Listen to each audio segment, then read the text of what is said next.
નમસ્કાર, આપ જોઈ રહ્યા છો મારો અવાજ ન્યૂઝ। અંબાજીના ભાજપ મંડળના હોદ્દેદારો અને કાર્યકર્તાઓને મુખ્યમંત્રીની સિક્યુરિટી ટીમ દ્વારા હડધૂત કરાયા।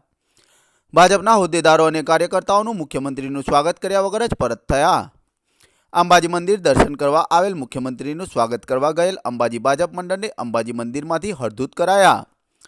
યાત્રાધામ અંબાજીમાં પ્રધાનમંત્રી આવાસ યોજનાનું લોકાર્પણ અને નારી શક્તિ કેન્દ્ર ખુલ્લું મૂકવાના કાર્યક્રમ માટે ગુજરાત રાજ્યના મુખ્યમંત્રી ભૂપેન્દ્રભાઈ પટેલ અંબાજી આવેલ હતા, ત્યારે મુખ્યમંત્રીશ્રીના સ્વાગત કરવા માટે અંબાજી ભાજપ મંડળના હોદ્દેદારો પાસ લઈને અંબાજી મંદિરમાં ગયા હતા, પરંતુ અધિકારીઓની ઉદ્ધતાઈને લીધે અંબાજી મંદિરના ચાચર ચોકમાં મુખ્યમંત્રીશ્રીનું સ્વાગત થાય તે પહેલાં જ અંબાજી ભાજપ મંડળના હોદ્દેદારોને અંબાજી મંદિરમાંથી હડધૂત કરાયા હતા અને સ્વાગત ન કરવા દેવાતા અંબાજી ભાજપ મંડળના હોદ્દેદારો એમના ફાળવેલા પાસ મંદિરમાં જ મૂકીને ચાલતી પકડી હતી અને અધિકારીઓ અને પ્રશાસન સામેની નારાજગી વ્યક્ત કરી હતી।